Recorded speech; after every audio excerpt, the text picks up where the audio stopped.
on workshop Introduction on High Performance Computing on Center for Development of Advanced Computing by Ashish Kuvelkar Garu. Ashish Kuvelkar Garu obtained his master's degree in electrical engineering from VJTI, Bombay University. At CDAC, that is Center for Development of Advanced Computing, he has been involved in development of hardware subsystems for various generation of param supercomputing systems and sharing knowledge with students of postgraduate diploma courses conducted by Advanced Computing Training School of Center for Development of Advanced Computing.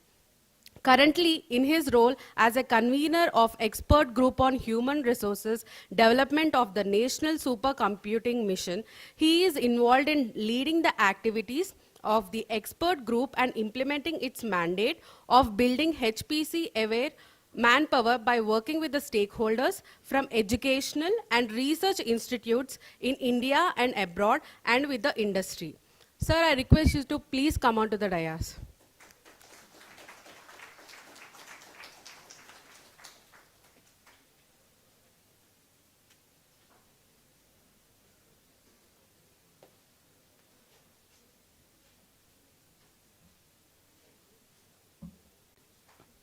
Am I audible?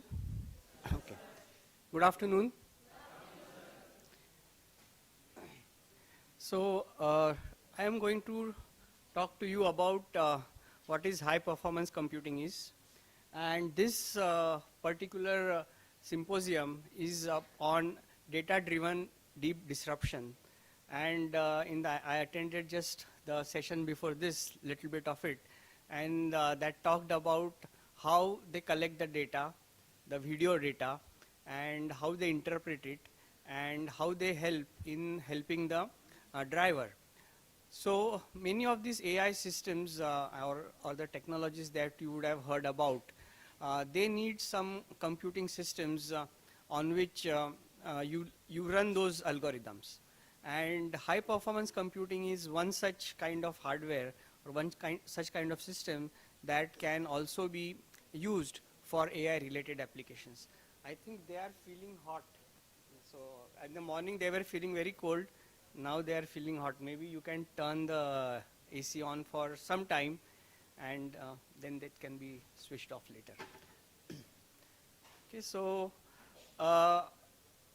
let me start with some applications of how high performance computing is used, so that you will be able to appreciate that AI and other things that you possibly see that's happening, that driver uses it or something, but many a times high performance computing systems, they are working silently. And let me just give you some examples to begin with. Okay? So we will go back a little bit in time, and sometime in beginning of 2020, we got this news about coronavirus. And in December, there was some murmurs, and sometime later, this was the outbreak was sort of announced in the world. Fast forward 1 month, then it got to know that it was really a sort of a pandemic that was spreading. And few months down the line, in the December of 2020, we got to know that the first vaccine has been approved. Okay? And if you look at the other vaccines, I mean, maybe in case you have done some study, you would know that typically vaccines take years to be offered to, like polio vaccine. It took decades for it to be actually made available. Similarly, all the vaccines that you see in the history, you will find that they took years for them to be made available to the patients. Then what was the magic that happened that within a year we got this vaccine? Okay, so there are some things that we need to see how this was possible. Okay, so before that, let's understand what that virus was. So you must have seen this picture many a times. And this is how the visualization of that virus has been done. So that technically, or you can say medically, that virus is called as SARS-CoV-2. So that is the one that was causing the coronavirus. And how does it spread, or how does it affect human body?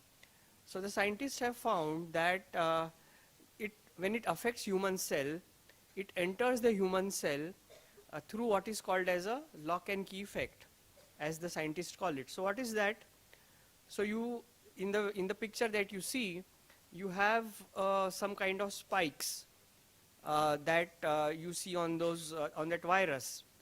So this spike, which you see, the red color ones, they act as a key to unlock what is called as a ACE2 protein, which is on the human cell. Okay, so it comes and then locks onto the human cell. And then there is another virus. Again, these are all, I have learnt it from our team who deal with bioinformatics, that there is another protein inside the cell which the scientists called as TMPRSS2, which is a protease, and using that it enters the human cell.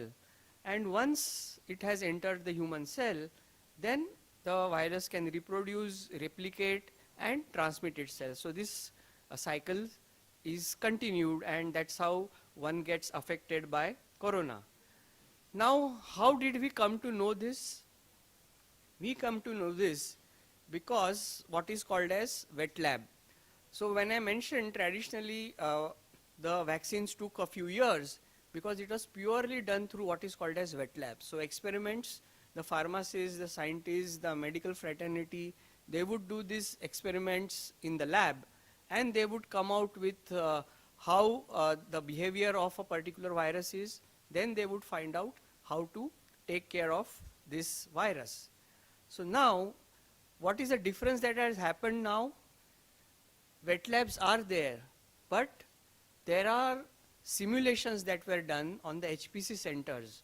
And when this virus was stuck, I would say that 90% of the HPC facilities in the world by all the countries, including India and CDAC, were committed for doing the research on how that virus is and how to find a solution to it. So HPC played a big role, and that is how we could get the vaccine in a very record time. Now let us see how they found out the vaccine. What is that they try to do? So here in this picture we see that there is a main protease of that SARS-CoV-2 virus, and there is a small thing here that you see as which gets ties. This is a kind of a molecule which is trying to dock with that virus, and that is one of the basis for how to find out the drug interaction at the molecular level. And once that interaction takes place, we get to know whether that particular molecule of the drug, can it neutralize the virus that for which we are trying to find out a cure for. Okay? So when you have such kind of docking, what they try to do is there is a two-step process, so which is true for finding out a drug for any disease that you are looking at, is that you look at the prediction of the molecule structure that you are trying to use as a medicine, and then you try to see whether that molecule can bind with that virus. And if it can bind, then it can possibly neutralize it. So one has to go through this process for various types of alignments, various types of molecules. All of this has to be done, and there are various orientations. So it's basically an iterative process. You tried all the possibilities which earlier were being done in wet lab. Today this is being done, which is very, very computationally expensive. When we make expensive, it means in terms of time, and you can do lot of these things in parallelly, like you try one orientation, then you try another orientation. All these runs of trying to see this simulation, they can be done using a parallel computer. And this is the reason why we could use the high performance computing facilities to our advantage to get the vaccine. And there were various attempts. You might have heard about it. Pfizer did it. There are so many other companies that did it. India had its own share in doing that. We tried in CDAC, we also tried to look at the molecules of Ayurveda, whether they can be neutralized, and ashwagandha and so many other traditional medicine was tried. So all this was possible because we had high performance computing facilities with us. Okay, so this, when HPC was used, this highly compute intensive task could be speeded up greatly because we had these computing systems with us, not only in India but in all the countries around the world. Okay, so that I thought could give you an idea what is the significance of HPC, because many a times we do not know that there are things that are done using high performance computing. I will give you a list of them, and that I thought could be one way of convincing you that there are many things that are done using the high performance computing. So I will begin with an introduction, little bit of history, then we'll look at the basics, then we'll see what are the components in a supercomputer, then we will see how we make use of HPC. I'll give you a brief idea about the national supercomputing mission that is being currently executed in the country, and I thought there were some startups and all here, so because of that I included few more slides about some of the systems that CDAC makes, so maybe you could also be interested in that. Okay, so the first computer that was ever made and it actually functioned and it was put to use was sometime when India got independence in the year 1947, but this was in US. So this was being made for US military, and it was used for calculating the trajectories of missiles that were being fired in World War II. So if you use that as a starting point, and you'll see that it is such a big system but has a modest compute power. It takes a lot of electrical power, but it generates very modest compute power. So if you keep going ahead, you will find that there are two lines that are drawn here. The green one, this green one is one which shows that it is an operations it can do per second. OPS is operations per second. So this essentially refers to integer operations that it can do in a second, and the earlier systems, they could do only integer operations. And I'm sure you would have studied that there are integer operations and there are floating point operations. So in floating point operation you have a mantissa and exponent, and when you use floating point operations you get better accuracy. And the computing systems beyond, you can see here 1960 onwards, we started measuring what is called as flops. So F stands for floating point. So not just integer, but floating point operations were being done by the computers, and now whatever good computing that you see, that is the one which I shall explain you now in the subsequent slides, they are all being done using floating point operations. So if you want to have good accuracy, and if you want to have results that are in sync with reality, then you need to do what is called as floating point operations. And supercomputers are good at doing large amount of floating point operations in a second. So we talked about science that was traditionally done using wet lab. So how do we do that? So science is basically, you first start with a theory, saying that you see some phenomena in the nature, you say that this is happening because of this is the theory that I propose. Or you want to discover something, or you have invent something, you will put a theory, like how stars were born, or there are many examples you can give where you start with a theory. Then that theory leads to experiments, like you have to prove that okay, I am saying that when an object is given a free fall, it goes at an acceleration at 9.8 meters per second square. When you say that, you have to do an experiment, prove, and then say that there exists something called as gravity. And when you can do it repeatedly, that is, you propose a theory and it can be proved through repeated experiments, not just a flash in the pan, then we say that it is a science. And when you are doing science, this statement from Galileo is very important, and that is also the basis of supercomputers, that he said in the 15th century that mathematics is the alphabet like we have A, B, C, D, E, thus 26 letters that form the alphabet.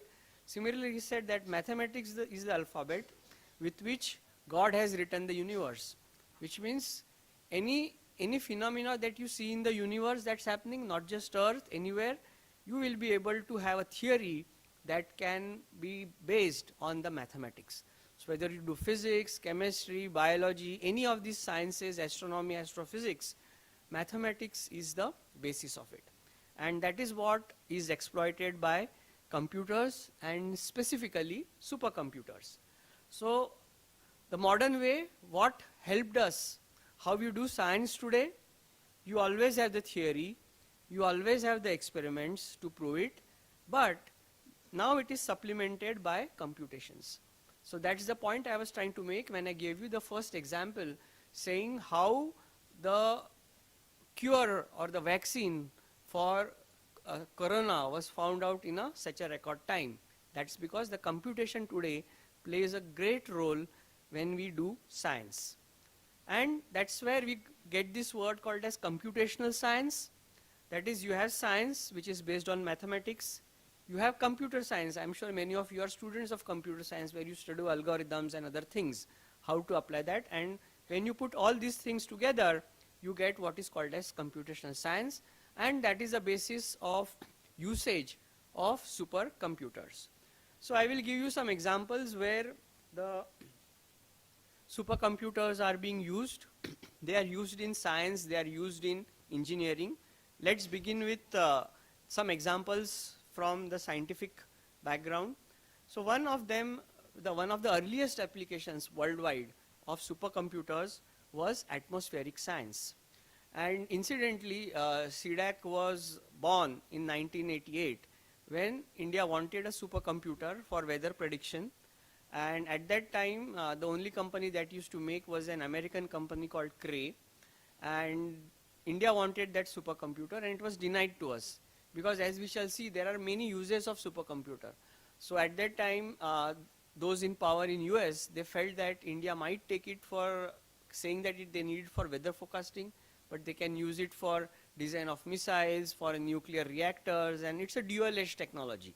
So it was denied to us, and that's how India decided to build its own supercomputer, and that's how CDAC was born in 1988 for making supercomputers for the primary application of atmospheric science.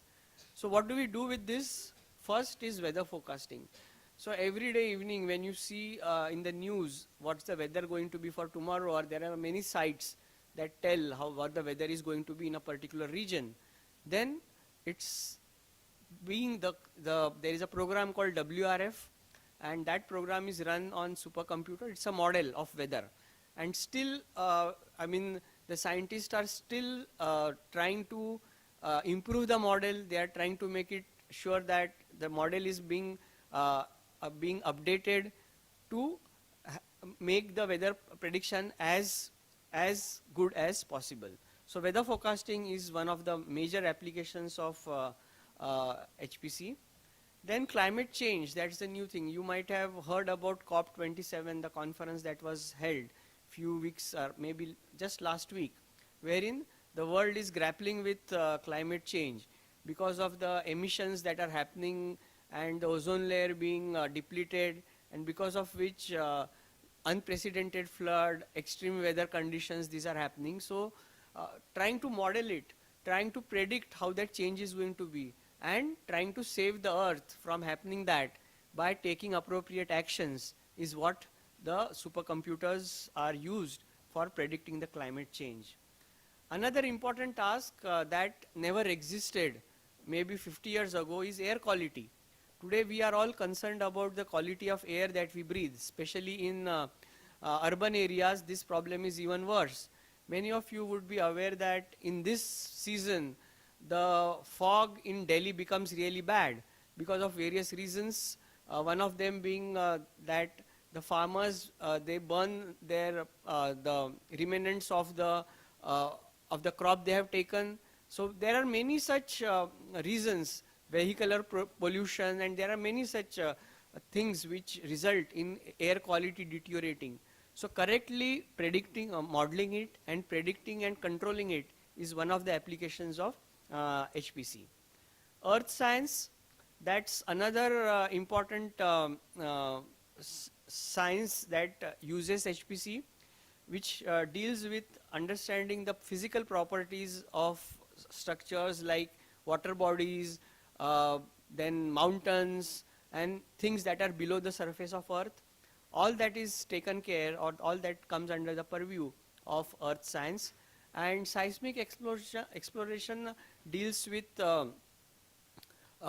as the word suggests, it deals with earthquakes.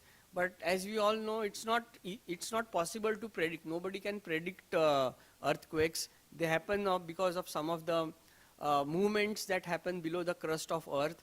We may get some signals, but it's not, still the science has not developed so much so as to say that a earthquake is going to occur at particular location with this intensity on the Richter scale. That we have still have to go far way for that. But seismic exploration also deals with sending artificial waves down the crust of Earth, then reading those waves that are reflected, and based on that one can figure out whether there is oil and gas below the surface of Earth. So that is one of the use of high performance computing, by understanding the properties of Earth and what is below the crust of Earth. Now let's take few examples from engineering. So one of the very important uses of HPC is in simulation of crash of cars.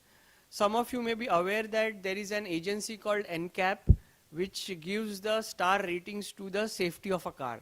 Like if in an unfortunate incident, a car is involved in an accident, whether the occupants of the car will be saved. Like many of you would know that you have the airbags that prevent the death of a driver or the people sitting inside the car. Similarly, how good the structure of the car is, that will the car absorb the shock or will it pass it on to the occupants? If you want to know that, then this testing the safety of a design. What was the traditional way? You build a car, and there are agencies like Automotive Research Association of India, and there are many couple of other agencies that actually crash the car. They put dummy loads inside, put sensors on them, see how much forces are they subjected to, whether their head will go and hit some part, what stresses will their body feel. All that is tested for checking the safety of automobile design. So earlier you would crash 20, 30 cars and then make changes and finally arrive at a design that is safe. Today, all that can be done using the simulation. So you prove your design on the computer that it is good, then you may crash 1 or 2 cars just to see that the design is correct. So this helps in reducing the cycle that it takes to produce a safe car, and it also reduces the money that is involved in crashing so many cars. Then another area which some of you might have heard is called as CFD, or computational fluid dynamics. So this is useful for designing any part, any solid part that moves to a fluid. So it could be missile that is moving through an air, a rocket that is being launched to outside Earth's atmosphere. It could be a ship that is moving through water, or a submarine that is moving through water. So all these techniques, like the right design, what kind of design will result in least amount of forces that the moving object is subjected to. So this kind of simulations can be done, and the design can be then validated in wind tunnels and other objects to arrive at a most efficient design. Similarly, in civil engineering, it is used for doing structural analysis. So like you design a bridge like it's seen in the picture, or you design a dam. All these civil structures, they are subjected to forces like wind forces, earthquake forces. If it's a bridge, then there is a loading of vehicles on it. If it's a railway bridge, then there is a locomotive which is subjecting it to stresses. So this kind of analysis of the design can be done using a method called as finite element analysis. This is again a very compute intensive task, and these methods are used using supercomputers. One can design these structures and know the weaknesses or take appropriate action to make the design better.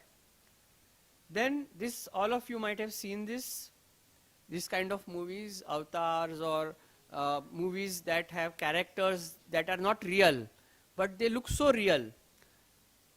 That is again done, what is done is you form a sort of a structure of that you can say humanoid or that animal or whatever it is, and then you put a surface on top of that, and then you can show expressions, you can show emotions.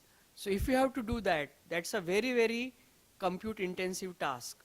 And all these animation tools, like you say that initially in one frame the hand of the person is here, and 10 frames later the hand moves here.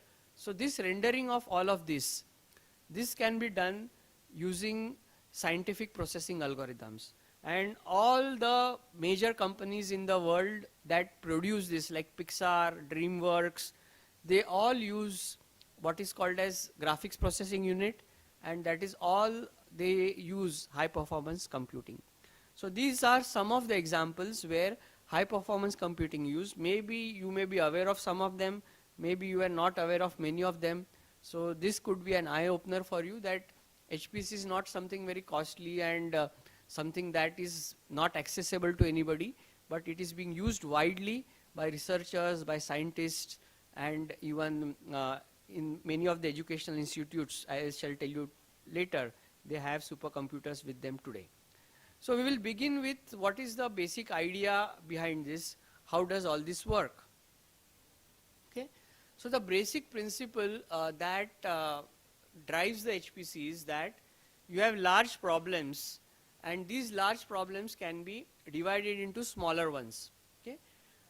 That is, if you have a big problem, first step is to break it into small problem, and most importantly, they can be solved concurrently. Okay? Normally when you write a C program, you write a algorithm, and that algorithm runs, maybe there are loops, there are decisions, and finally your algorithm is implemented. Maybe you start with the flow chart, convert that flow chart into a sort of sequence of instructions that you write into a program. So this is what is called as a serial program, and one after other the instructions are executed by the computer. However, if the program is large, if the problem is large, the program data is large, and you write a serial program, it will run, but it may take a lot of time. Sometimes the data set is so large that it is unable to fit into the memory of the computer. If that is the case, then what you need to do is you look at the algorithm, break that problem into smaller ones, and these smaller programs should be running, these smaller tasks should be running concurrently. So parallelism is an inherent characteristics of supercomputers. Otherwise, if you run them serially, there is no charm in it, because it is going to take a lot of time. Hence, you have a parallel processing by which you make use of hardware that has got multiple processing elements. This is very important, that you should have multiple processing elements at your disposal. Then you have a program, you write it in such a way that it can take advantage of these multiple processing element. Okay? One example of this is, I am sure each one of you is carrying in your pocket, that is your smartphone. Now these smartphones earlier had one small CPU, but today all of them are either quad core, octa core, or many of them are like 16 core. So any program that the operating system or the program that you are running has to make use of these multiple cores. So what is that? That is nothing but multiple processing element. So what was a supercomputing technology decades ago, that has now become a computing technology that is now in pocket of every citizen. Another example of this is also called as distributed computing. Like you in your computer lab, you may be having something like 30 or 50 computers. They are all connected with Ethernet LAN. Technically, it is possible to use this as a parallel processing platform.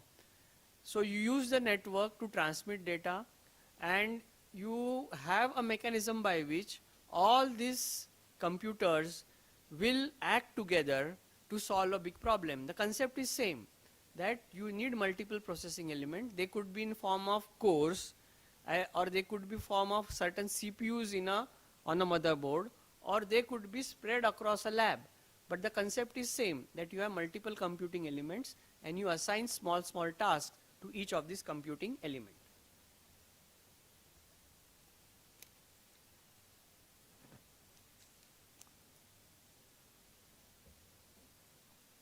All right.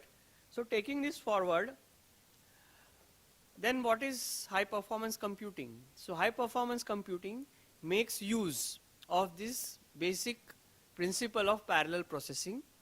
And don't think that I have one program that runs slow on a computer. I will take that program and run it on a supercomputer and it will start running fast. No, it is not like that. You have to design a program that will be targeted towards a supercomputer or using parallel computing. Okay?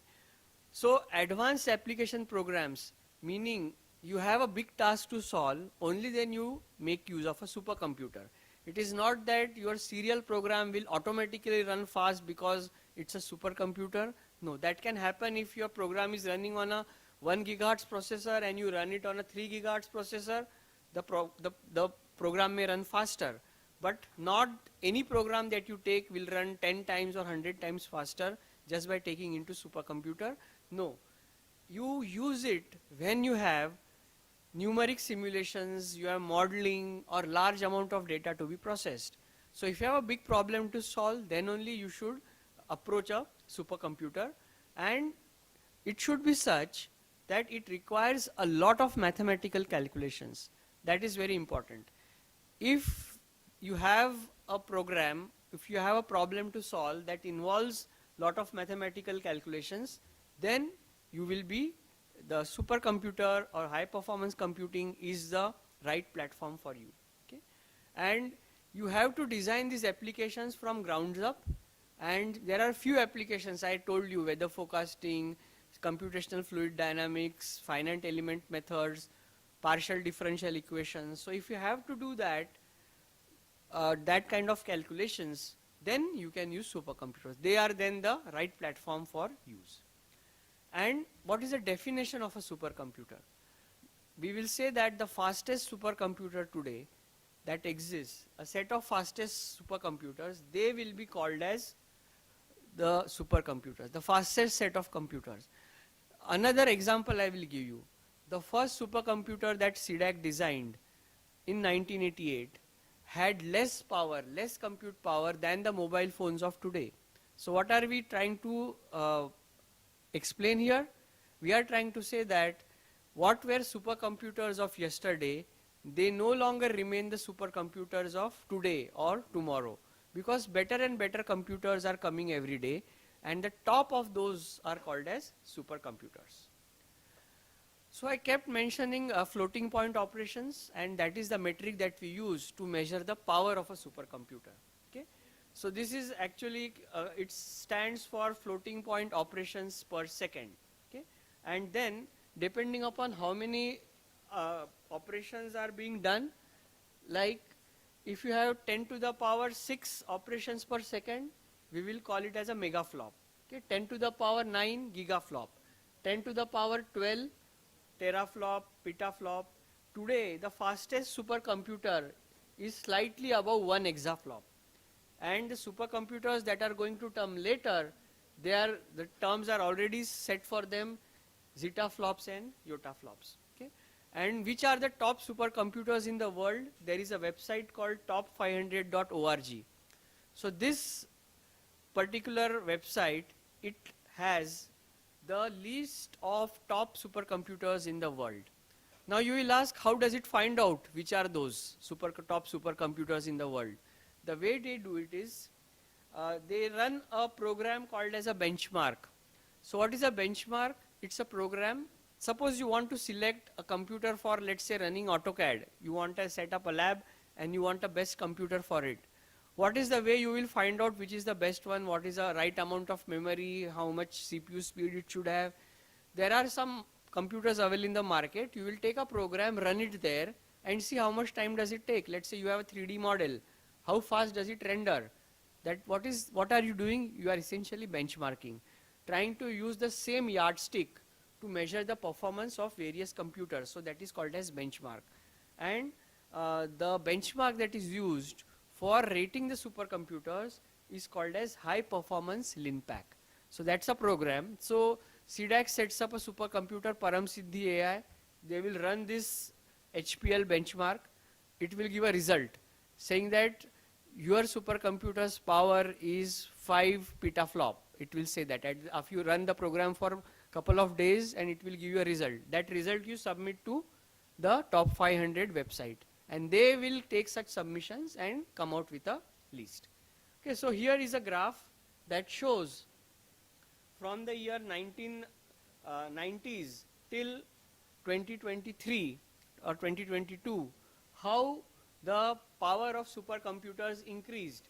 Like here on this x-axis, you have the years, and on the y-axis, you have the performance. So what is this performance? This is according to this table.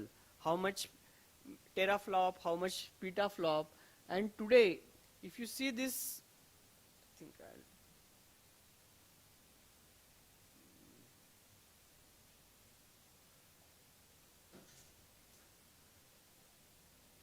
okay, so this particular graph, it shows what is the power of number 1, and the blue one shows what is the power of the 500.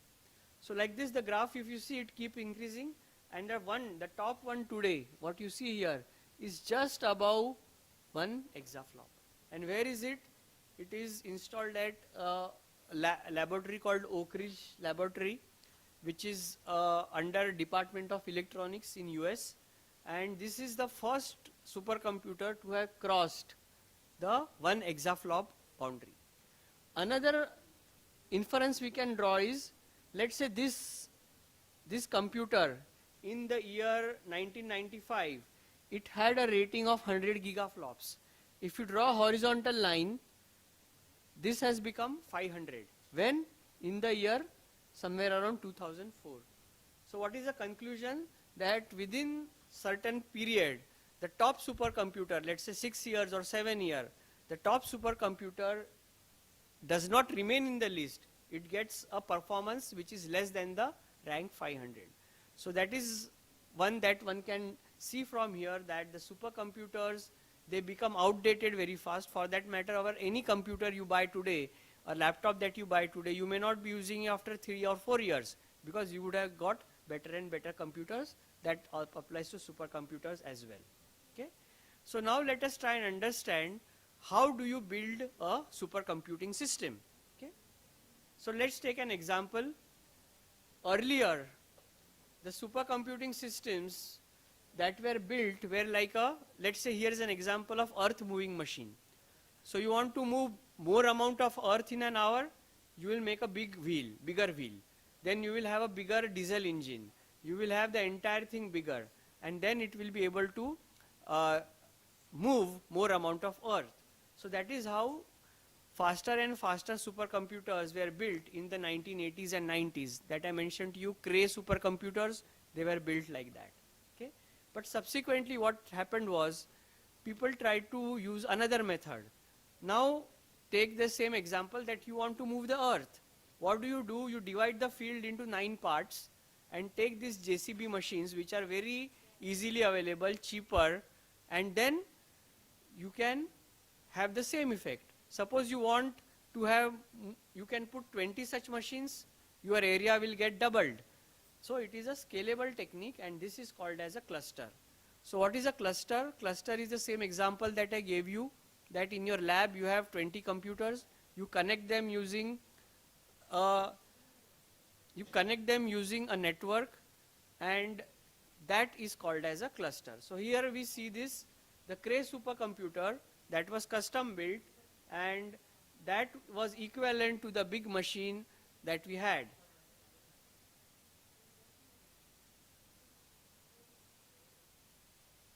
Okay, whereas the supercomputers that CDAC is building, the supercomputers that are being built today, that uses this same methodology, that you have off-the-shelf components, machines which are cheaper, but you deploy a lot of them.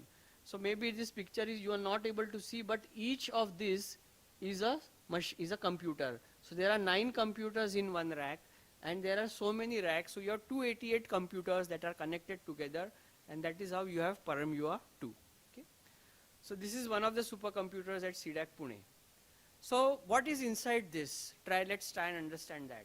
So by now I'm sure you would have got to understand that by putting many computing elements together, collectively we try to get more compute power. So it is not just that you put them together and it will behave like a big supercomputer, but you have to have some mechanism to bind them together. So the compute nodes is the one that forms the workhorse. So you have each compute node has certain number of processors. Together they have something like thousands of processors or cores, and they work together. So now how do they work together? For that, like you have Ethernet, similarly you have InfiniBand, ParamNet, these are some high-speed networks, and you use a interconnect or a high-speed low latency network to connect all of them together. So this will form the heart of the supercomputer, that you have a certain number of processing elements and they are connected together. Now, like in any computer, you have the CPU, memory and I/O. So hard disk is an I/O device. So you need that here, and the uniqueness about this system is that it is not a simple file system like Unix file system, but it is a parallel file system. Okay? So parallel, what is the use of a parallel file system? It allows, typically let's say you are running a process on a computer, you open a file for read write. It will not allow another processor to write to it. It may allow it to read, but it may not allow it to write, because the file is being locked for write by one process. But this particular parallel file system, it allows multiple compute elements to read and write from the same file, but the programmer has to make sure that two computers, they are operating on the different data within that file. Otherwise, if two try to write on the same area, then there could be a problem. But that is to be taken care by the programmer. So you have this basic element, compute nodes, a method to connect them, that is a switching fabric, and a parallel file system where data and program are stored. Okay? Now many of this data that is frequently needed is put in a set of nodes, like I'm sure you would have heard about SSDs. Okay? So SSDs are not magnetic medium, but they are solid state drive, like your pen drive or your flash drive. So that uses flash memories, and flash memories can read write faster than hard disks. So frequently needed code and data is stored in a set of nodes which have got SSDs. Similarly, you would have heard about GPUs, NVIDIA GPUs. If you are owning a gaming laptop, it has a GPU, that is a graphics processing unit. So that is also used for high performance computing. So you have these compute nodes that have got NVIDIA accelerators or AMD accelerators or Intel accelerators. So what they do is certain algorithms, certain programs can be run much faster on this. Okay? Then like any file system has got a backup, tape backup, you want to put data or something, that can be put here, and you want to exchange data with somebody, put them on the tape drives and you can send it across. Now this is the basic thing, these are the basic elements that form a supercomputer. But now you would have noticed that these nodes are simply headless, meaning they don't have a mouse, keyboard, monitor, how do you take care, how do you debug if there is a problem, how do you make sure that all of it is working fine? So for that, you have what is called as a management node, which you can see that black colored line.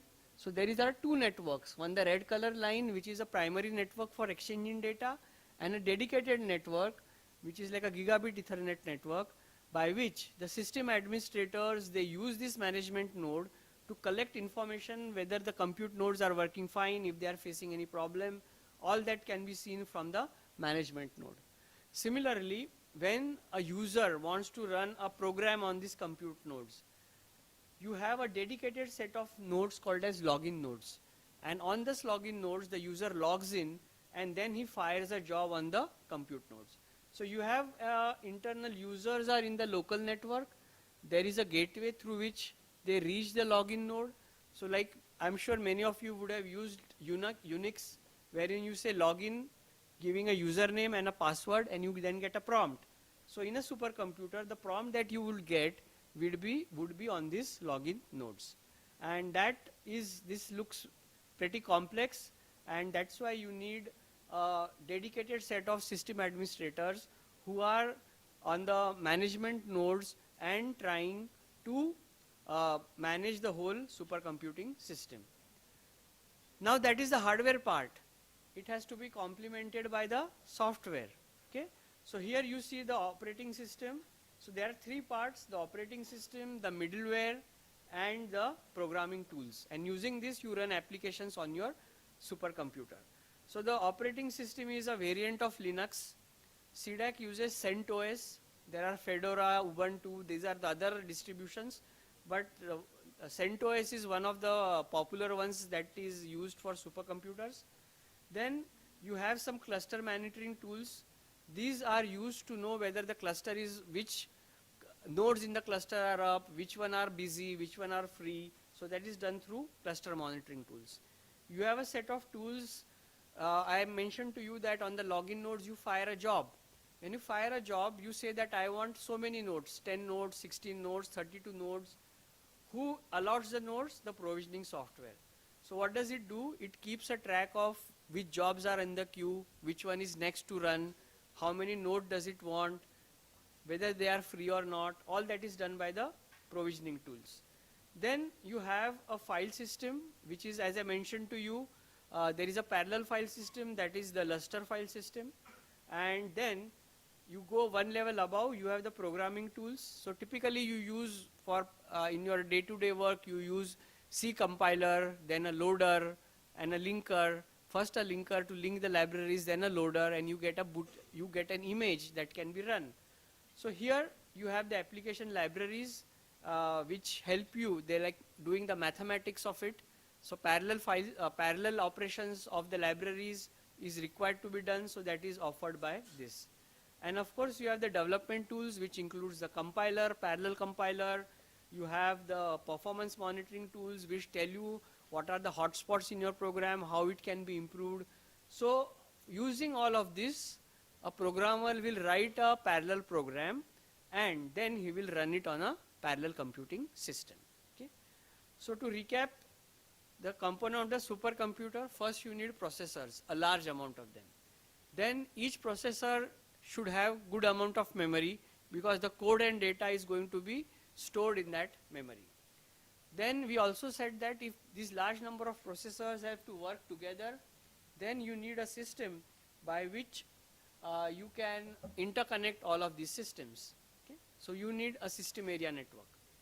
Then we also said that for accelerating like GPU platforms, they are called as accelerator or co-processors, which aid the main processor in running the code faster.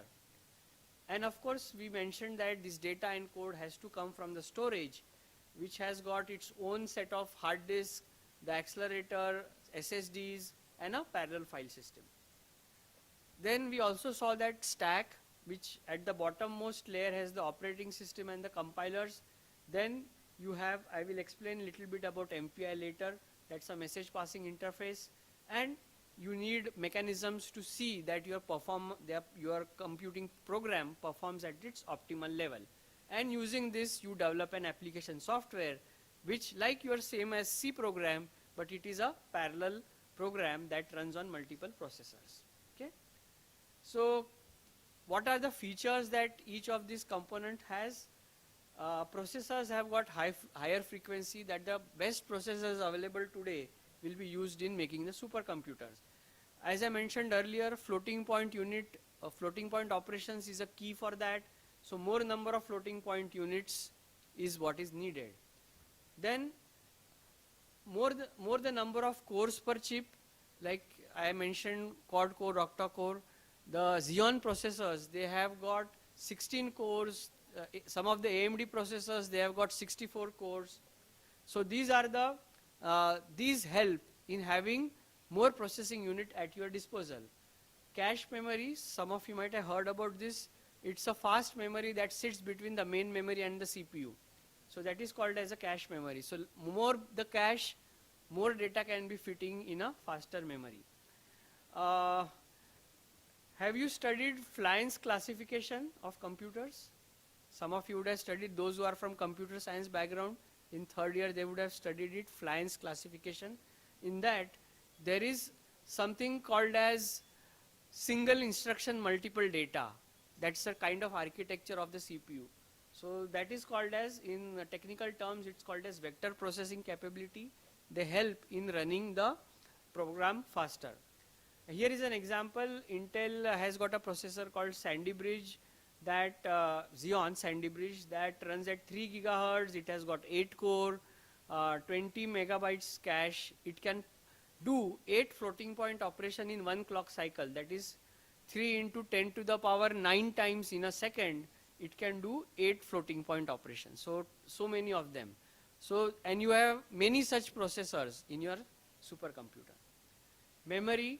So you must have heard about SDRAMs, that are the modules are there in your desktop. Similar thing we need, but with higher bandwidth. That is the amount of memory that data that can be transferred from the memory to the CPU should be very fast, so that the CPU can run faster. They also have error correction capability, so that on the fly if there are errors in the memory, they can be corrected. Okay.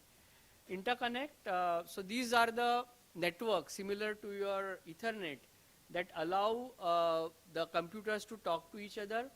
So their property is that the data should move very fast, low latency, and at the same time large chunks of data should be able to go. And then the network has got number of ports, so it should be able to support large number of nodes. The storage part, it has got a parallel file system, and as I already mentioned to you, its job is to transfer data very fast to the multiple CPUs, so its bandwidth is what matters. Accelerator, Intel came out with a technology called many integrated cores. NVIDIA GPUs, some of you may be aware, heard about them. The latest one is called as Ampere 100. AMD has a range called as Instinct. So among them, I'll just explain a little bit about the NVIDIA GPU. So this is, you have to port the code that is running on the CPU, that needs to be ported onto the GPUs. So a large number of such codes are available. Within one GPU, one chip, there are 7,000 CUDA codes. So these are lightweight cores, and they can connect to 80 GB of high bandwidth memory. And the whole purpose of using supercomputer is it should be able to crunch large amount of data in a short time. So that is what these GPUs are capable of. So now I will also explain how internal to the CPU, how parallelism is achieved. So here is an example which shows only 2 cores of a CPU, but as I said, you get 4 core, 8 core, 16 core, so same thing will be applicable there as well.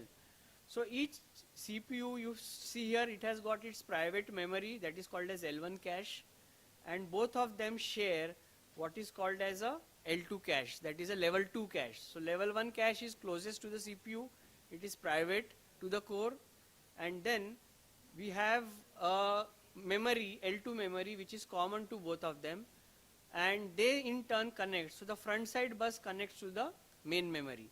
So this is how each CPU looks like. Now these CPUs go on a motherboard. Now here is a motherboard that contains two sockets. Each one of them will contain one CPU, and in the example that I gave, each one of them will have 2 cores, and on a motherboard there will be 4 cores. Suppose you have a CPU with 16 core, the motherboard will have 32 cores. And all of them have got own cache memories, and the blue things that you see here, they will contain the SD-RAM slots, and the network interface card, the InfiniBand, will go in this PCI Express slot. So that is one node. So one node has its own memory, it has got its own interconnect, all of this, and they will go into a box like this. And in this box, there will be one motherboard which will have, let's say, total of 16 cores or 32 cores or 64 cores, depending upon how many CPU and how many cores they have. Many such boxes will go into this rack. So maybe 9 boxes or 18 boxes like this will go into a rack. They will be all connected using a network, and thus you will get a supercomputer. So that is how you build. These are the components that are needed to build a supercomputer. Now, why do we use this parallel computing? Why do we use the supercomputer? The reason is that you have a single CPU system, you have the desktops, but they have certain limitations. What are the limitations? One limitation is they are slow. You can run a weather prediction code on a desktop, but it will give you the result for tomorrow 2 days later, because it's taking a lot of time and you want the result today. So what are you going to do? You are going to take more CPUs. So that is what we do in a parallel computing. Another problem that small systems face is that their memory is small. Each CPU can address certain amount of memory depending upon the address lines the CPU has. So when you have more CPUs, cumulatively you get more amount of memory. So what are the advantage we get? One is you can run the program faster, save time, and because you have more memory, you can solve larger problem. You can work on larger data. So how do we actually make use of HPC in a real life situation? Like let's say I talked about bioinformatics, drug designing. So that needs 2 set of people. One is the computational expert who know how to write parallel codes, and you need a domain experts. They will tell what is the algorithm, how the molecules react, what is the chemistry behind them. So they are the domain experts, and together with the computer science people put together, we have a team which can develop an HPC application. So when you are designing an HPC application, first you have to think about the parallel algorithm. You have to think parallelly. We are used to thinking serially, that has to change, and we have to design a parallel algorithm. Once that is done, the domain experts tell how that algorithm is, then the computational expert will write the parallel code. How will they write the parallel code? I will give an examples as to what are the frameworks that are available. And many a times one can use, there are some open source softwares that are available that can help you in writing parallel codes. I gave you the stack, I showed you the stack where you had a framework, Intel Cluster Studio, or there are debuggers, they all will help you in writing parallel codes. So now, how do you, when you are writing a parallel algorithm, how do you make sure that these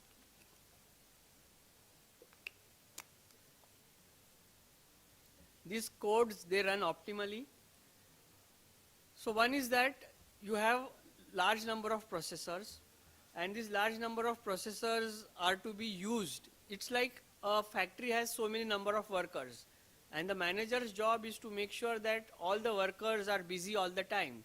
Then only the output of the factory will be optimal.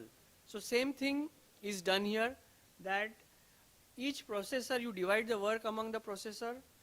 The processor should do unique work, which is ideal situation. That means it is not dependent on anybody else. It is doing a unique work that is given to it.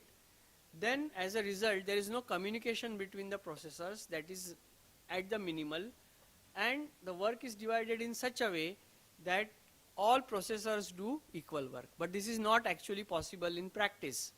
The reason being, the work division will not be equal, because you cannot do that in many cases. There will always be some portion of your program that is going to be serial, some part of the program that can be made parallel, and as a result, they may not be able to do equal work.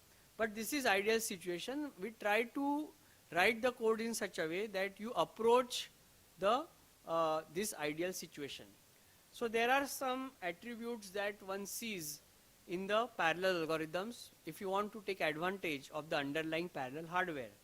First is the concurrency. This is the basic principle that you need to have in your program. Suppose you have an algorithm that is inherently serial.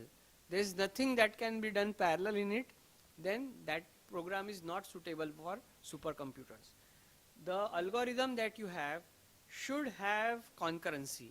That means it should have the ability to do certain large number of actions simultaneously. And what you do, you will assign each of these tasks to one processor or one core, and they will solve them concurrently. Next thing is scalability. So this is, in scalability, you try to see if today you have 16 cores available, your program is running taking time t. Suppose you have 32 cores, will it take t by 2 time? If your algorithm is scalable, it will be able to make use of all the processors that are available. So that is the concept of scalability. Then the third concept is locality. We said that every processor has its memory. And if the data is in the memory of the same processor, then it is accessed faster. Otherwise, where does it go? It may go to main memory, it may go to the memory of the adjoining processor to get the data. If that happens, then that has to come through the system area network. And because of which writing these parallel programs, what is that the philosophy that you follow?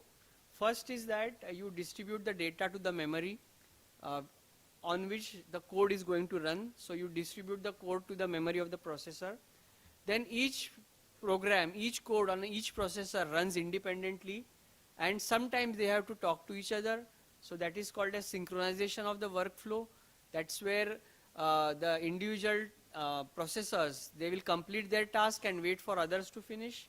And then there are some intelligent method by which, by efficient algorithm, you try to make sure that your program runs at the fastest possible speed. So there are some algorithms that are used. I've listed them here. A diagram will help us in understanding them. So what is a phase parallel algorithm? In phase parallel algorithm, this C is the compute part. So that is happening independently. There are multiple processors, C1 to Cn. Each one of them is doing the task assigned to it. And I said that they should be doing equal work, but that doesn't happen. Some finish faster. If one finishes faster, it will wait for others to finish. So that is called as synchronization.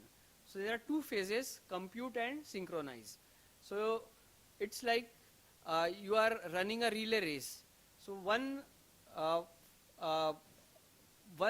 runner, in that case they don't wait, they try to finish fast. But it is like there is each one of them is, let us say these are belonging to same team.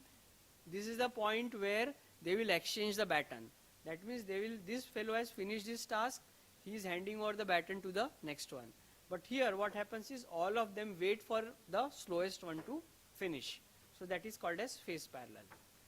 Other is called as divide and conquer. That is, the process starts here. Half of the data is given to the one child, half of the data is given to other child, or half of the code is given to one child and half of the code is given to other child. What does the child do? It gives back to the grandchild of this main parent. Like this, you can, as many processors you have, you keep dividing the work, and at one point in time in the center of this, all of them would be busy. Then the children would return the process data to the parent, the parents would return to the grandparent. Like this you divide and conquer, that is other algorithm. Third one is called as pipelining. What do you do in pipelining? You divide the task in such a way that output of the previous stage becomes the input to the next stage. So typically let's say you have a streaming data that is coming in, video is coming in, and you want to analyze the video. Analysis can be done in three parts. First is, let's say, pre-processing. Some data is processed, a chunk is taken, let's say 1 MB of data is taken, it is processed, and that 1 MB is given to Q. While Q is processing the second part of it, P can grab another 1 MB and process it. So what are we doing? Simultaneously, P, Q and R are doing their assigned task.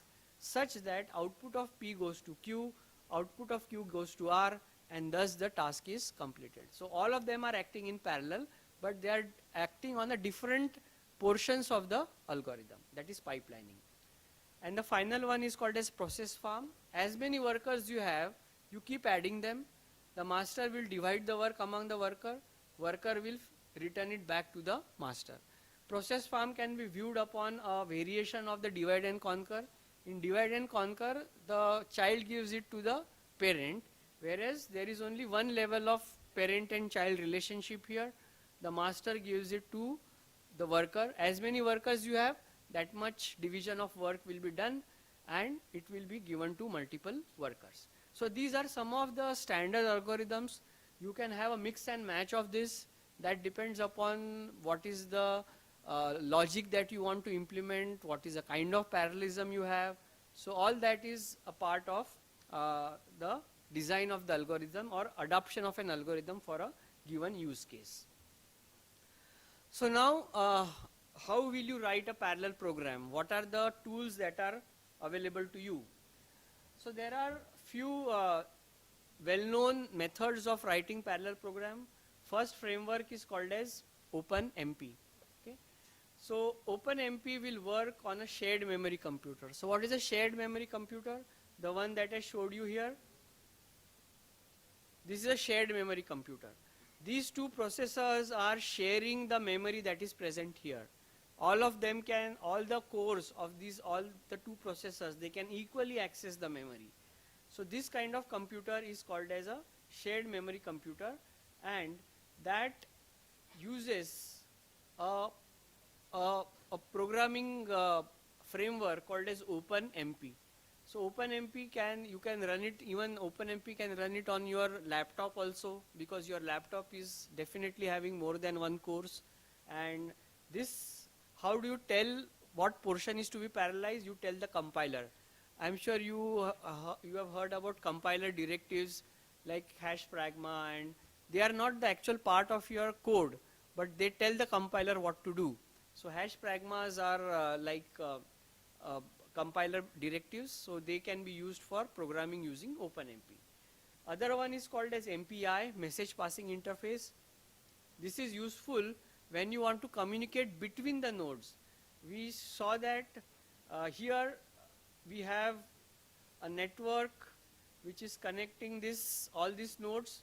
Now if this node wants to send data to other processor in the same box, then shared memory. But if you want to go from one node to other node, how will the data go? It will go through the switching fabric, and the switching fabric will forward it to the next node. So that is called as MPI, message passing interface. So message passing interface makes use of distributed computing, and it is used, this is very much scalable. You add many number of nodes, the data can be distributed, code can be distributed using MPI. Now we also heard about accelerators, NVIDIA accelerators. So they have come up with a framework called as OpenACC. So Open Accelerated Computing is what it stands for. So this will work when you have accelerators. And again, it is compiler based directive, that is you tell which GPU to use, how many cores to use, all that can be told through the directives, and you can parallelize your code. So now I'll tell little bit about how this is being implemented in the country. Okay? So what are we doing for that? And for that we have a program, Government of India started a program in the year 2016, which is called as a National Supercomputing Mission. So this is a program that is jointly being executed by Department of Science and Technology and Ministry of Electronics and IT. And this is being implemented by IISc Bangalore and CDAC. So let us see what does this have, what are we trying to do through this. So as I mentioned, it's a joint initiative of METI and DST, which is being implemented by CDAC and IISc. Now there are 4 major deliverables of this mission. First is creation of NSM facilities and infrastructure. I will show you some pictures that have been, the supercomputers that have been set up. So as of now, 15 supercomputing facilities with 24 petaflops. Now you know what is a petaflop. Okay, so that's the total compute power of these systems is about 24 petaflop. The nearest one from here is at IIT Hyderabad. A system has been set up there. Then in the coming days, 9 more facilities with 40 petaflops is being planned, and the total cumulative power will be 64 petaflops, and that will be till 2024. All these computing systems will be installed across India. Then these supercomputers, what will they use for? It is the applications that drive, and 5 applications of national interest have been identified. So one is in the area of bioinformatics. So it is called as used for genomics. So genomics, as you know, that every human being contains genes, and based on the way the genes express themselves, every human being has certain characteristics. Like certain persons are prone to diabetics, their children are also prone to diabetic. We say that it's a genetic thing that they are carrying from their parents. There are many such things. So study of those genes and making medicines that are suitable for a particular person, that is genomics. Drug discovery, you know, I gave you an example how the molecule docking is done, how it is found that whether that particular drug is effective against that disease or not. So that is the drug discovery. That is the bioinformatics is one vertical in which applications are being developed. Then flood forecasting and disaster management. So you may be aware that typically in the monsoon, the rivers get flooded, and there are dams. The dams also discharge data. There are localized rain, and when the rain falls in a given region, the natural slope of that terrain brings all the water to the river. So all this can be modeled, and it can be forecasted that if there is so much of rain upstream, after so much time this much volume of water will come, and based on the topography of that region, one can say that okay, this much region around the river is going to be affected. The water level is going to be 5 feet. So what can you do? What can the National Disaster Management Authority do? They can move people to safer spaces. You must have heard about the cyclones being predicted, and when they are going to hit, where they are going to hit, what is going to be their velocity. Based on that, the National Disaster Management Agency, they move people away. So you can save lives by this. You may not be able to protect the buildings and all from getting inundated, because you can't move buildings, but at least you can move livestock, you can move people through this flood forecasting, and there is a disaster can be managed in a much effective manner. I talked about weather forecasting. So urban environment, this is very important, that how you must have heard about a cloud burst. When they happen in the cities, you have the water has to go to the storm water drainage, but that is not enough. You saw what happened in Bangalore this monsoon. The cars were floating in water, and the posh areas where people stay, all of them were affected. Now there are various reasons for it, like once upon a time Bangalore was a city of lakes, and all of those were encroached upon, and the natural flow of water was stopped. So all this can be modeled based on current topographic data, and urban planning can be done in such a way that you have least amount of flooding and such things that are due to excessive rains and other weather conditions. I mentioned about seismic data, that is you send waves below the crust of the earth, you read the reflected waves, and then that can be used for discovery of oil and gas. So this is being done with ONGC, and we are developing, CDAC is developing this algorithms and this framework which they will use for effective locating the wells. They can then drill the wells at the appropriate location. Then discovering new materials and quantum chemistry, that is another field. Second one is research and development, which can lead to exascale computing in the next mission. So CDAC has developed network high-speed interface card, Rudra's server motherboard. All of these are the components that are being used currently for the supercomputers, and they will form the basis. Improved versions of that will form the basis for exascale computing. And when you are doing all this, it's important that you do human resource development, training in HPC like this workshop. This is sort of, you can say, an awareness. Some of you may get an idea about what supercomputing is. Maybe some of you may feel like they should do a career in supercomputing. If that is the case, CDAC does offer all the help in making systems available for training, imparting training, and that is the mandate of human resource development. Now I will show some pictures. The first supercomputer that was installed under NSM was at IIT BHU. That was inaugurated by Honorable Prime Minister. Then there is one at IIT Kharagpur. So these are the 833 teraflop is its capacity. That is 0.8 petaflop. This is 1.66, double of that. ISER Pune. Then there is one at IIT Kanpur, JNCSR Jawaharlal Nehru Center for Advanced Scientific Research, that is in Bangalore. Then I mentioned to you IIT Hyderabad, that has Param Seva, that must be somewhere within the city.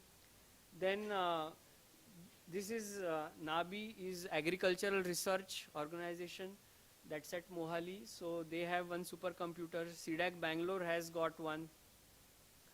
And IISc has 3.3 petaflop.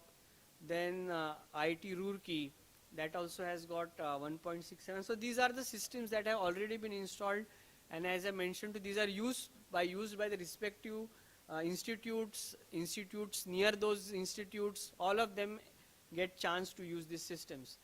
And I was told that there are some startups that are also going to come, so I had put this slide. This may not be useful to the students, but CDAC has got a policy by which MSMEs and startups, they get to use these supercomputers at a very affordable rates, and some of them can be supported by other government agency where the compute time can be given to them on these NSM facilities. And I will also tell you about something that is useful for a training purpose, which is called as a Param Shavak. So Shavak is a cub of a leopard. So that's how this name is given. And it is a supercomputing in a box solution. If you look all these pictures, you will see that these are data centers. There is a false flooring here through which you can see these vents through which air conditioning is done. There are these cables that go. All this is a controlled environment, and setting up this data center itself takes crores of rupees. Then you add these supercomputers into this. But not everybody can afford this kind of thing, and suppose you want a lower end supercomputer which you can do without having all these facilities. That is what Param Shavak is. So it's a supercomputing in a box solution. So what have we done? We have taken a server class system and added a software stack onto it, such that you get fairly good amount of compute power, but then this can be kept in your lab. You don't need cooling and other things for it, and you can have one for HPC, one is for deep learning, that is AI techniques, and one for virtual reality, where you can use it for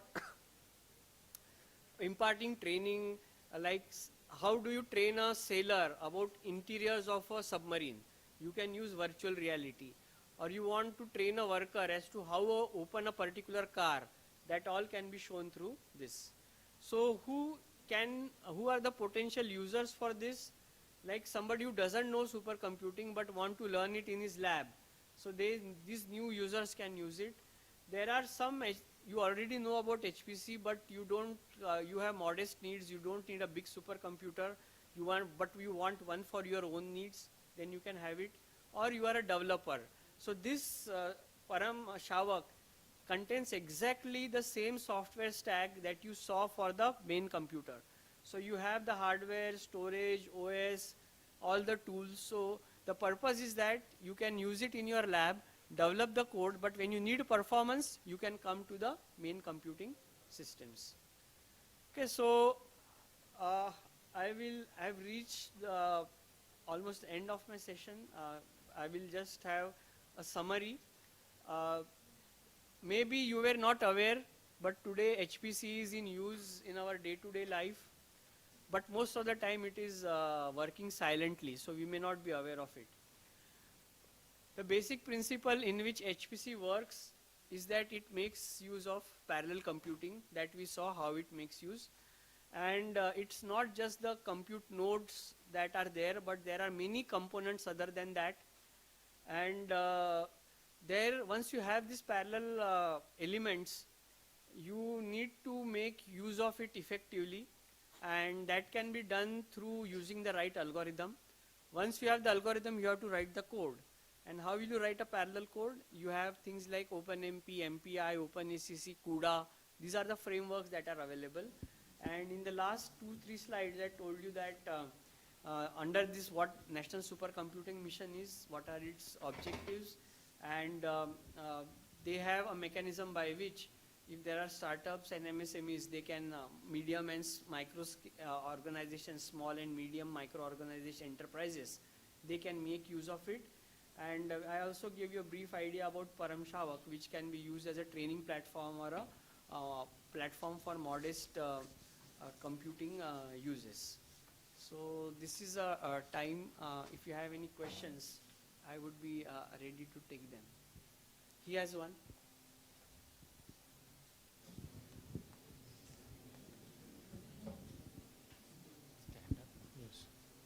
Sir, sir, as you said, supercomputers are large in size. Can we have a supercomputer which is minimized to which can be carried easily like a desktop, or we can expect such a model in future?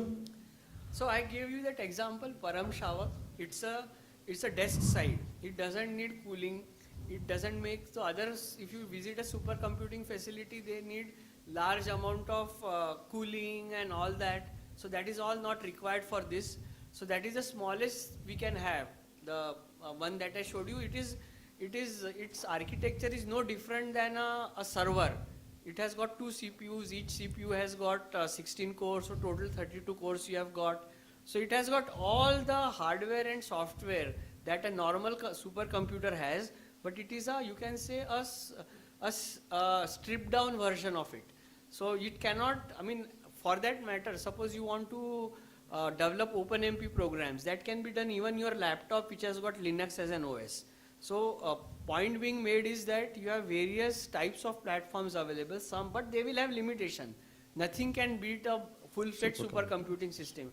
But what happens in a full-fledged supercomputing system is that multiple users can fire their jobs. They can run simultaneously, one after another. So that kind of facility you won't get, but it's, you can say it's a personalized supercomputer in that sense, the Param Shavak. Thank you. I have a question. Yeah. This is, we already have Google Colab, which is extending this kind of supercomputing capabilities to others.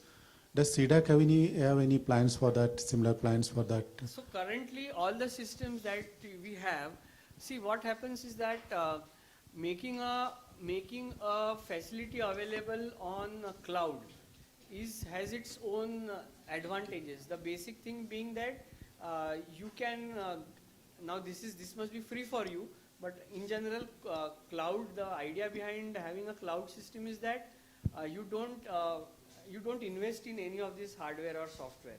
Somebody else does it. You are only paying as you use. And if your usage increases, you pay more. If your usage decreases, you pay less. That is the idea of having a cloud. So technically, AWS also has got, or I don't know about Google, but AWS has got HPC available. You can do that. But what happens is that we are following even a better model wherein you can actually use, I mean, see, cloud adds a layer. And the advantage of cloud is that you can shrink or expand, as I said. But here, you can submit a job saying that currently my current job needs, let's say, 8 processors. You can submit another job which which needs 8 processors, 16 processor, whatever. So it is even better than that cloud because you directly get a login onto it. So it's like using a computer with you, I mean, and it is remote. You just need, only the data is an issue. If you are having large amount of data to be processed, then you have to see how you can move it there, because over network it is very slow. People send it through hard disk also. We get data on hard disk, 1 TB hard disk. We get it, we connect it, and then copy the data onto the file system that I showed. So How is that the revenue model for cloud? Because the Google's collab, for instance, it's very interesting because we fire programs onto it all over the world, and it requires huge amount of power to sustain it. So how is it that they are sustaining it, and what is this model? Are there any, what are they doing with the input that we are feeding to that cluster? Now see, finally at the end of the day, every computing systems will follow the same basic von Neumann architecture model, that CPU, program, memory, data and IO. This is all, it is exactly same, whether it is Google Colab or AWS or CDAC supercomputers, they finally, the core is the same thing. Now in this case, I mean that you are asking how they are doing it, see, that is what, there is a layer that is hiding that from all of us, how they are doing. I mean, for that matter, they say, how is that anybody can upload any amount of videos on YouTube but still everybody gets space? That is what they are doing. As they say that, how, I mean, at any given point in time, half of the data that is generated in the world is in the last 2 years or last 3 years. So that is a kind of explosion that is happening. So they are giving you a service, and based on their prediction, based on their estimation, they are adding this. And I mean, it's really a wonder, you may say, that when COVID happened, before that nobody was going online. Everybody was doing learning. Everything was, most 99% of it was physical. There may be some Khan Academy on these kind of things where students were, or NPTEL. That's where they were learning. But at just COVID stuck, within a month or two, everybody was doing online through Zoom. Through where did all this bandwidth come from? So many streams going, and somehow it managed. I mean, I can't answer it. Nobody can answer it. But it somehow happened. The industry rose to the occasion. Of course, internet connectivity in rural areas was not good in India and all. But that is fine. We lived with it. But I mean, maybe the same answer is there. When there is a need and they see that it's something, they keep on adding that. That's possibly I can say. Like, is there a plan similar to Google Colab, I think, right? If, say, we want to use it, like say, probably with lots of students, accessing, like, say, multi-processing related capabilities, or... They might be improving the architecture based on our intuitions. No, see, as I said, the basic architecture is always going to remain, I mean, as I foresee, cluster plus accelerator. And what can happen is, like, now processors are coming with more number of cores. Processors are coming with more memory that they can support. So you are able to address bigger problems. We will have, like, if let's say the average number of processors in the supercomputers in India earlier were 50,000, they may easily become 1 lakh, or they may become 2 lakh. So that increase is going to happen, because what happens is, as I was mentioning, that graph that I showed, the basic elements are getting more powerful. Like, you have today A100 CUDA has got 5,000, 7,000 plus cores. The first CUDA architecture that came were hardly few hundreds. So that's happening. The Hopper and other processors that they are bringing, AMD has got Instinct. So the basic, whatever basic improvements happens in the basic compute element, that gets multiplied multifold when you have it on a supercomputer. So that way it's going to happen. And to answer Prof's question, the aim of National Supercomputing Mission is to democratize HPC in the country. Like, you have a requirement, I mean, we will have to approach, say what is that, and it will be, see, it's like this, that as I was mentioning, currently we have 15 systems with 20 petaflops. We are going to have more systems with another 40 petaflops. That's going to come in next. So that is also what's happening, is it's also increasing exponentially.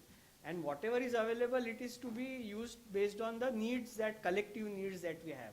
So the model that currently that is being followed in NSM is that, let's say there is a computing system at IIT Hyderabad. Because they are hosting it, they get 60% of the compute time. So remaining 40% of all such cumulative systems that we have, that is for anybody and everybody in the country.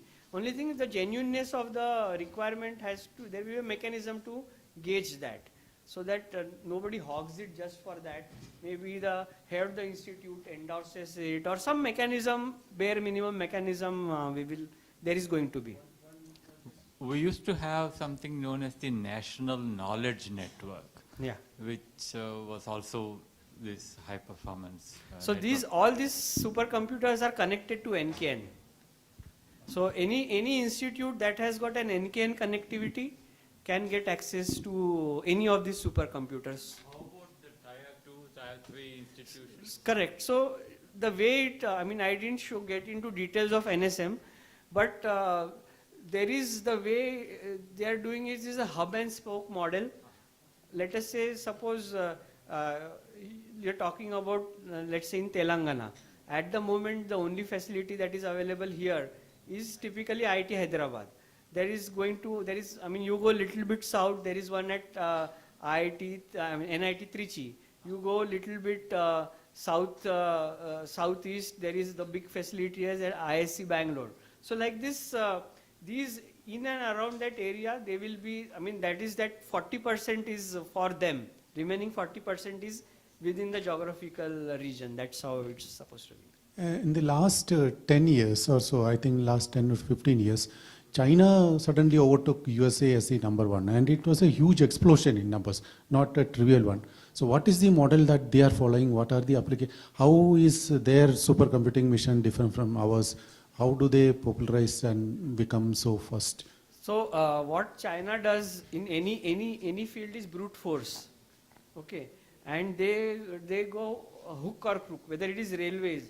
Once upon a time, they had less number of length of railways than India once upon a time, and their speeds were minimal. Now they have got the biggest high-speed railway network in the world. They have I mean, for political reasons or whatever, they connected Tibet. I mean, the workers were not getting enough oxygen to work there. They have worked in that kind of environment. The trains are all like aircraft. They are fed with oxygen and all, because it's going to the roof of the world. We call Tibet as the roof of the world. So anything that China does, whether it is manufacturing, whether it is, I am told that 80% of big furnitures in India comes from China. Not this, I mean the whole home furniture and all. Everybody goes, and because their scale of volume is, I think 100 times than anybody in the world. I mean, to give an example, India had, after this, we had this issue at Leh, I mean that Ladakh part, Government of India brought a scheme by which you cannot import anything where India shares a land border. That was, we know what it was for. So now, today, none of the mouse and keyboards in the world are made anywhere except China. They say that what I can make in US for 10 rupees, they gave it me for less than 1 rupee. I mean, who will not go? You know that Apple, 90% of Apple computers are made in China, because they are such a, I mean, that's what I call it as brute force. So they apply it to anything, whether it is manufacturing, railways, computing. And it was said that they got lot of Chinese who were working in US. They got them by paying double, 3 times salary. They got it there. Along with them, they got what they were working on. And they have their own processor. Once upon a time, Chinese supercomputer was top in the world. That's where US government made it a prestige issue, and now the number 1 is there. By the way, it is a rumor that I showed you the exaflop system, the first exaflop system at Oak Ridge Frontier. But it is said that before that, Chinese already had an exascale computer, but they didn't tell the world. Even today, they don't say. Their computer is at number 5, the top one, Tinahe 2. That is at number 5. It was at number 1, as I said, it keeps falling, new comes in, so they weed out the ones that are less powerful. So they had that, but they made the exascale before US, but they did not submit the result. It is rumored. I mean even the list is made by a professor called Jack Dongra in US. He got the Alan Turing Award by ACM this year. So in the Supercomputing 22, which happened from 13th to 18th of November, just last week, he gave the keynote talk, in which he also mentioned this, that possibly they have it, but they have not submitted, so we cannot officially say that they have it.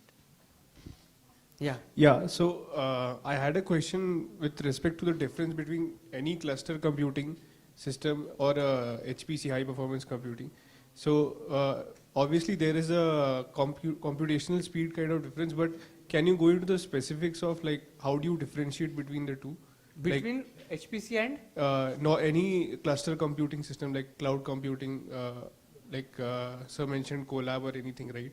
Or any like distributed computing system which is there in a college. Right.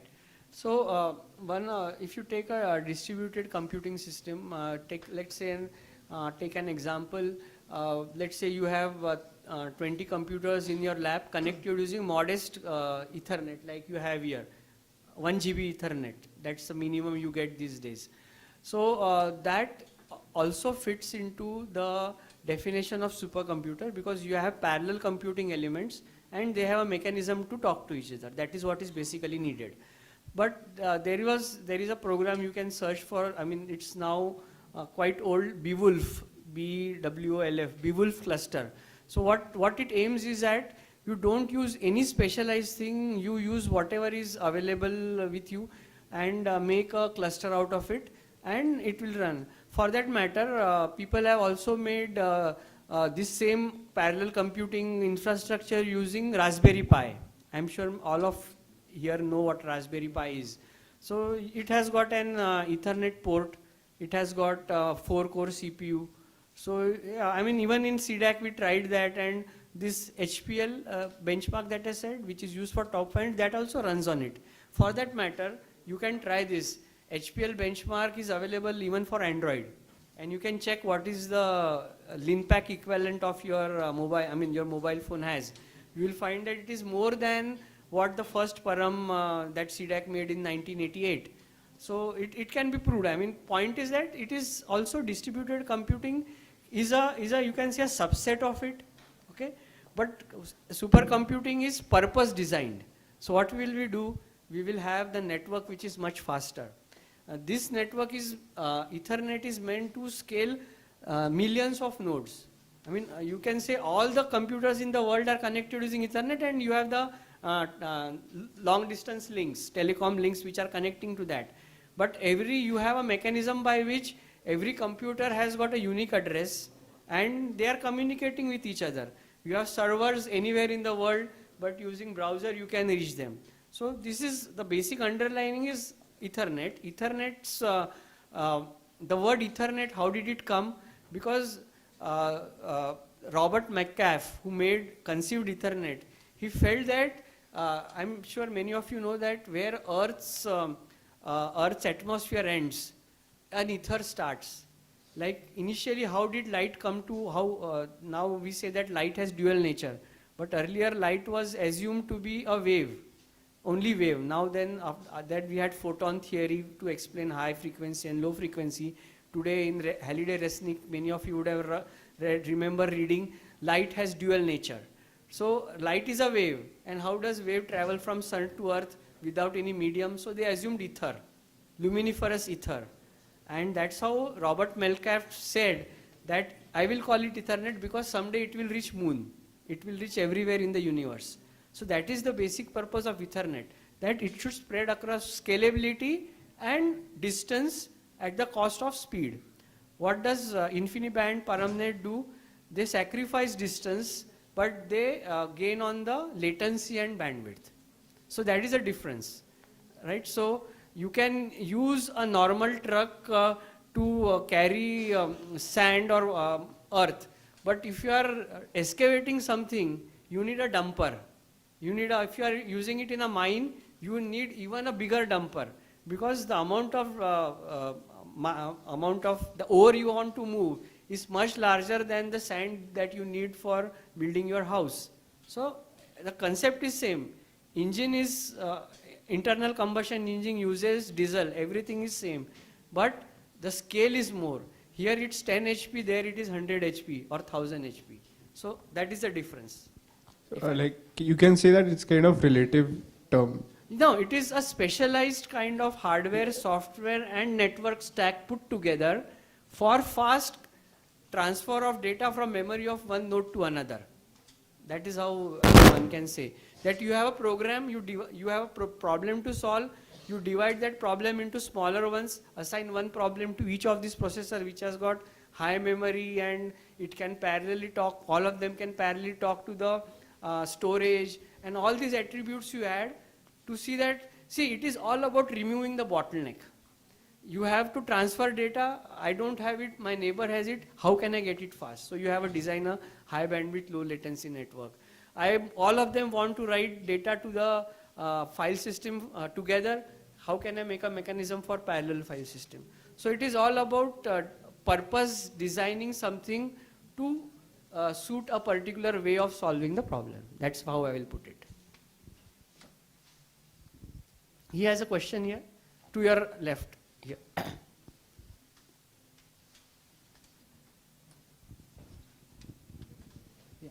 Good afternoon, sir. I am Good afternoon. Ababu from Kite Group of Institutions. Yeah. So our desktop RAM and mobile RAM is same or not, because consider a situation like our laptop and mobile have same number of cores and same amount of RAM, but they are not working with same efficiency. Why? So there is a difference between the way the architecture of a laptop and an architecture of a mobile phone is conceived. Okay.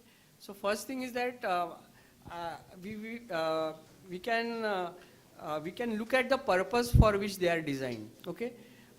Both of them you can say are like a personal devices. The main purpose of phone is to allow communication, making a call is what the basic thing is. But by making it smart, we have put an operating system, that is Android. Okay?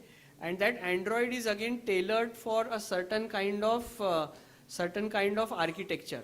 Now what is the main thing that you have in a mobile phone that is different from laptop is the battery part. Right? You want that when you charge it in the morning, it should last till whole day it should last. That is your basic expectation from it. Okay. Laptop is not like that. Most of the time you will connect through power, or sometimes you will not. You will get power within whenever it discharges. You will have the ability to charge it. So here the concentration on a laptop you can say is a miniaturized version of a desktop. Okay, desktop is as much powerful as you can get, the maximum amount of memory, maximum amount of speed, the frequency, all that you can tailor and you get a good workhorse in a desktop. What is laptop? Laptop is a miniaturized version of it. Anything that runs on desktop is going to run on laptop. Only thing is that it is slightly aware of that it is running on battery. So you'll find that the screen goes blank. You will find that if nothing is working, the frequency of the processor is scaled down. If you run a faster program, it will start the fan running fast because the frequency of the CPU will go up. So point I am trying to make is, in case of phone, the limitation comes from the battery, or what frequency you can run the processor at will be limited by the battery that you have. So it will not be very high performing for sure.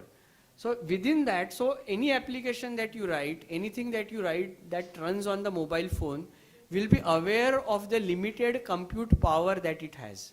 Whereas in desktop, that is, or a laptop, that is not really a case, though laptop will definitely have awareness about the battery, because it's actually a desktop that has been brought into a form factor such that you can carry it. You can, just like you can carry a phone in your pocket, this you say that you can carry it in a bag with you. So size, weight, running on battery, these are its prime design criteria. Whereas in case of mobile phone, the low frequency of CPU and low drain of battery is what the main design criteria is. and it is a purely a personal device. Desktop, you can create more users, you can run things in background. If you press Ctrl or Delete, you will find something like 50-60 processes are running because the operating system is more powerful. There it is again a Linux. Android is nothing, base is Linux, but it is tuned for running less number of applications, but each one of them giving good user experience. So many a times you find that the applications are so designed that they will depend on some server for data and other things. This is just a user access device. That is how it is looked upon. So if you have heard about this client server computing, then that is the model that the phone is supposed to follow. It's a user interface. It will have limited amount of compute capability. Thank you, sir.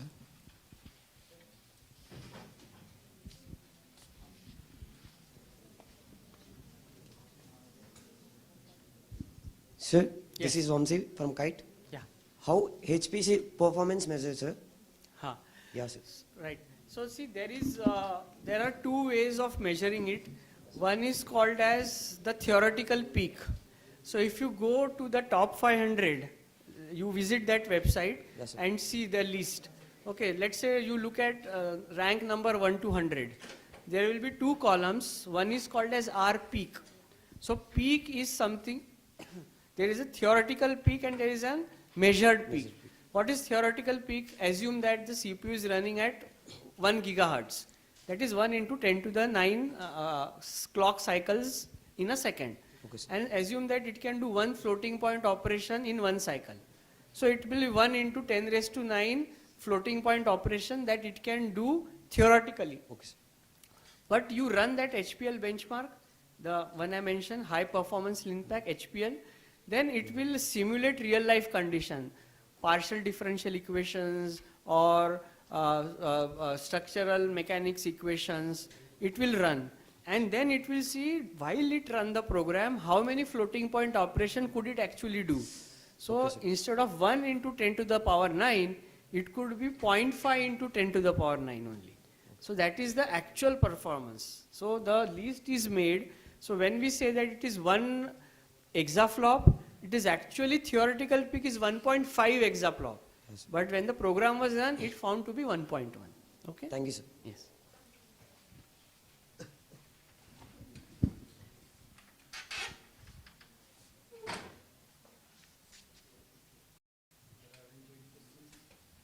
thank Ashish sir for being here and sharing his valuable thought.